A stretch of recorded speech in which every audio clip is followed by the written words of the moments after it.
بسم اللہ الرحمن الرحیم۔ لکھنا ایک مقدس ترین فن ہے۔ قرآن پاک میں آتا ہے نون والقلم وما یسطرون، قلم، قسم ہے قلم کی اور اس چیز کی جو وہ لکھ رہے ہیں۔ اسی طرح جب پہلی وحی نازل ہوئی تھی تو اس میں کیا کہا گیا؟ علم بالقلم، علم اور قلم، اس کو پہلی وحی کے اندر یہ نازل ہوا۔ اور اسی طرح انسان دنیا سے چلا جاتا ہے لیکن اس کا لکھا ہوا باقی رہ جاتا ہے۔ بہت سارے لوگ ایسے ہیں، میں تحقیق کر رہا تھا کہ کتنے لوگ ایسے ہیں جنہوں نے اپنی زندگی میں ایک کتاب لکھی، لیکن 1 صدی 2 صدی 3 صدیاں گزرنے کے باوجود وہ انسانوں کے دلوں پر زندہ ہیں۔ ایک کتاب کی وجہ سے ان کی تعداد مجھے 500 سے زائد ملی۔ تو اس لیے اگر آپ چاہتے ہیں کہ آپ تاریخ میں باقی رہیں، زندگی میں باقی رہیں، تو آپ کو لکھنے کا فن سیکھنا چاہیے۔ ہمارا تعلق قلم قبیلے سے ہے۔ ہم نے 25 مختلف موضوعات پر کتابیں لکھی ہیں، 1200 سے زائد روزنامہ جنگ، روزنامہ اسلام میں کالم لکھے ہیں۔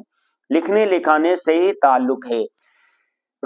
جامعۃ الرشید کا شعبہ کلیت الدعوہ کلیت الفنون میں ہم گزشتہ 12 سال سے پڑھا رہے ہیں۔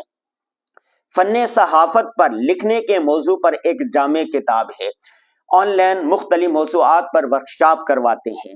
تو ہم نے ورکشاپ جب کرواتے ہیں تو بہت سارے دوست احباب کی طرف سے یہ مطالبہ آیا کہ آپ اس پر ایک مختصر سی ویڈیو ریکارڈ کروا دیں تاکہ بہت سارے لوگ جو بالمشافہ ملاقات نہیں کر سکتے وہ بھی اس سے استفادہ کر سکیں۔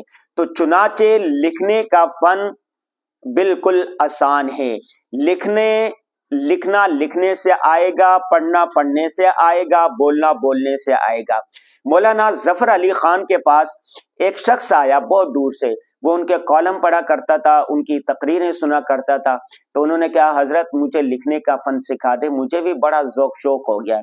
مولانا ظفر علی خان نے کہا کہ آپ لکھنا شروع کریں، آپ کو لکھنا آ جائے گا، اور لکھنے کے لیے پڑھنا ضروری ہے، کتابوں کا مطالعہ کریں اور لکھتے رہیں، لکھنا آ جائے گا۔ انہوں نے کہا حضرت آپ کیوں مذاق کرتے ہیں، تو مجھے کوئی صحیح طریقہ بتائیں، گر بتائیں۔ مولانا ظفر علی خان نے کہا کہ میرے پاس کوئی الادین کا چراغ نہیں ہے، جادو کی چھڑی نہیں ہے، سلیمانی انگوشتری نہیں ہے، کوئی تعویذ نہیں ہے جو میں آپ کو گھول کے دوں پلاؤں اور آپ لکھاری بن جائے، آپ کالم نگار بن جائے، آپ رائٹر بن جائے، آپ مصنف بن جائے۔ اس کا طریقہ یہی ہے کہ آپ معلومات میں اضافہ کریں، کتابیں پڑھیں، 200 معیاری سطریں پڑھ کر 2 اچھی سطریں لکھی جا سکتی ہے۔ جو بہت سارے لوگ جو لکھنا چاہتے ہیں تو وہ کیا کریں، ان کے لیے ضروری ہے کہ وہ سب سے پہلے پڑھیں۔ لکھنے کے 6 آسان طریقے ہم آپ کو بتاتے ہیں۔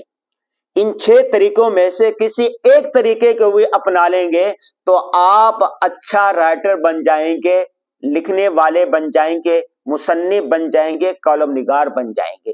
جیسے جیسے مطالعہ آپ کا بڑھتا جائے گا ویسے ویسے آپ کی تحریر میں بہتری آتی جائے گی، نکھار آتا جائے گا۔ پہلا طریقہ لکھنے کا، پہلا طریقہ یہ ہے کہ آپ ڈائری لکھنا شروع کریں۔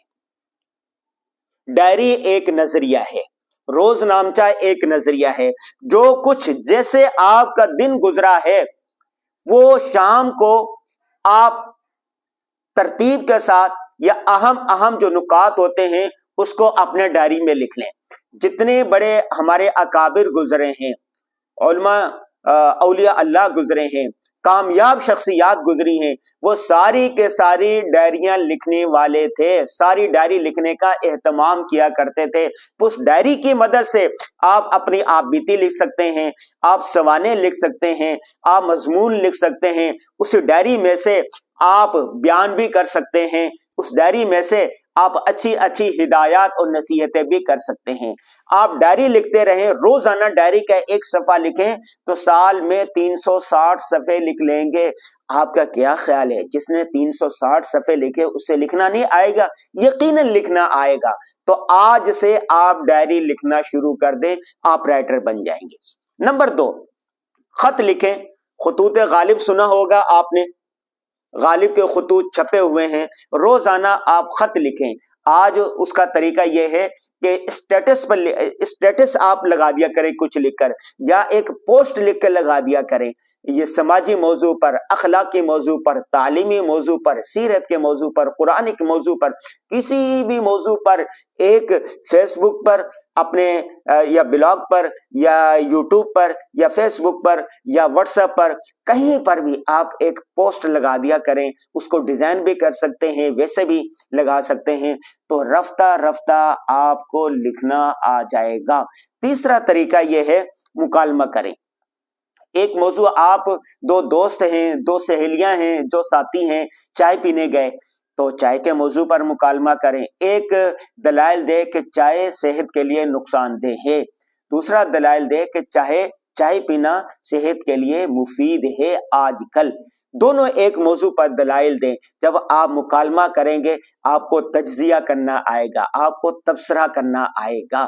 مختلف موضوعات پر تبصرہ کرتے رہیں. انسان روزانہ 300 سے زائد مختلف چیزوں کو دیکھتا ہے، اور جس چیز کو آپ دیکھیں اس پہ غور کریں کہ اگر اس موضوع پر مجھے بولنا پڑے تو میں کیسے بولوں گا، اس موضوع پر مجھے لکھنا پڑے تو میں کیسے لکھوں گا.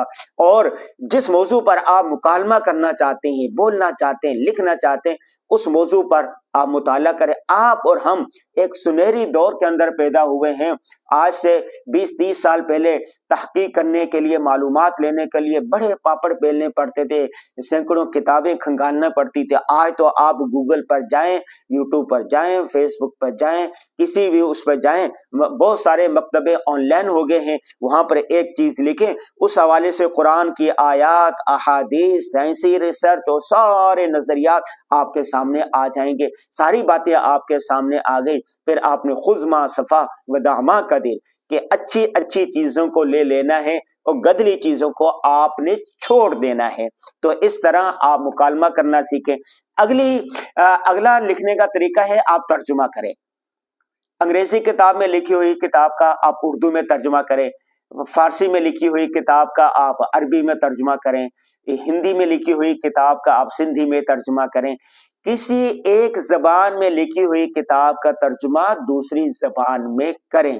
جب آپ ترجمہ کریں گے، روزانہ ایک ایک صفحہ ترجمہ کرتے رہیں گے تو ترجمہ کرتے کرتے آپ لکھاری بن جائیں گے. بہت سارے رائٹر ایسے ہیں جنہوں نے ترجمے سے آغاز کیا اور آہستہ آہستہ وہ لکھنے والے، پہلے وہ تالیف کرنے لگے پھر مصنف بن گئے. اسی طرح مراسلہ لکھیں. مراسلے کا سلسلہ اگرچہ ختم ہو گیا ہے لیکن کسی نہ کسی صورت اس کا انداز بدل گئے، بلکہ اس میں جدت آ گئی ہے. سوال کریں، جواب لکھیں، مختلف چیزوں کے بارے میں سوال کریں. فَاسْأَلُوا أَهْلَ الذِّكْرِ إِن كُنتُمْ لَا تَعْلَمُونَ. ہمیں کہا گیا ہے کہ اگر تمہیں کسی چیز کے بارے میں معلوم نہیں ہے، پتہ نہیں ہے، تو اہل علم سے آپ پوچھ لیں. اگر آپ کو کسی بارے میں علم نہیں ہے تو آپ پوچھ لیں، سوال کر لیں، معلومات لے لیں. معلومات ایک کتاب پڑھ کے لی جاتی ہیں، دوسری معلومات وہ ہوتی ہیں جو آپ لوگوں سے لیتے ہیں، اور تیسری معلومات وہ ہوتی ہے جو انسان مشاہدہ کر کے لیتا ہے. تو آپ کتابی مطالعہ بھی کریں، مشاہدات بھی کریں، اس کے ساتھ ساتھ اہل علم و فکر کے ساتھ آپ گفتگو بھی کریں، مناظرہ بھی کریں، مکالمہ بھی کریں. اس طرح آپ کی معلومات میں اضافہ ہوتا جائے گا. میرے ایک سوال پیدا ہوتا ہے کہ کتنے الفاظ ہو، کتنے ذخیرہ الفاظ ہو کہ آپ لکھ اور بول سکتے ہیں. شیکسپیئر کا کہنا ہے اگر کسی کے پاس 300 سے 500 تک کسی بھی زبان کے مختلف جملے، الفاظ، محاورے، مکالمے، تشبیہات، تلمیحات وغیرہ ہو تو وہ بہترین لکھ بھی سکتا ہے، وہ بہترین بول بھی سکتا ہے. پاکستان کے مشہور کالم نگار جاوید چودھری صاحب کہتے ہیں کہ اگر آپ کے پاس 300 سے 350 مختلف الفاظ، محاورے، الفاظ، جملے ہیں تو آپ بہترین اظہار ما فی الضمیر کر سکتے ہیں. یہ اس پر پوری تحقیق ہے، ریسرچ ہے، جو ہماری کتاب صحافت ایسے سیکھے میں بھی موجود ہے. لکھنا نہیں آتا تو میری جان پڑھا کر، ہو جائے گی تیری مشکل آسان پڑھا کر. اور اسی طرح لکھنے کے لیے ماحول بنائیں. کہتے ہیں نا، آتے ہیں غیب سے یہ مضامین خیال میں، غالب سریر خامہ نوائے سروش ہے. غالب سے کسی نے پوچھا تھا کہ اتنے مضامین آپ کے پاس کہاں سے آتے تھے؟ انہوں نے کہا جب لکھنے کا ماحول ہوتا ہے میں لکھنے لگتا ہوں تو ایسا لگتا ہے کہ جیسے وہی لانے والا فرشتہ ہے جو میرے ذہن میں ڈال رہا ہے۔ اس کا مطلب یہ تھا کہ لکھنے کے لیے ماحول ہونا چاہیے، جب ماحول بنتا ہے تو پھر یہ ساری چیزیں درست ہو جاتی ہیں۔ آخری بات یہ ہے استقامت، استقیموا تفلحوا، استقامت سے کامیابی ملتی ہے۔ روزانہ مطالعہ کریں، روزانہ پڑھیں، روزانہ مشاہدہ کریں، روزانہ کی بنیاد پر کام کریں۔ چھت سے گرنے والا پانی کا ایک قطرہ اگر مسلسل گرتا رہے تو نیچے پڑی ہوئی سخت ترین چٹان میں بھی سوراخ ہو جاتا ہے۔ تو آپ نے ایک دن اتنی ساری کتابوں کا مطالعہ کر لیا پھر چھوڑ دیا، ایک ہی دن صفحے لکھے اور پھر چھوڑ دیے، ایسا نہیں۔ روزانہ لکھیں، روزانہ پڑھیں، روزانہ کام کرنے والے بن جائیں، استقامت کے ساتھ مطالعہ کرتے رہیں، پڑھتے رہیں، لکھتے رہیں۔ ایک وقت آئے گا آپ بہت بڑے رائٹر ہوں گے، بہت بڑے مصنف ہوں گے، لوگ آپ کو فالو کرنے والے ہوں گے۔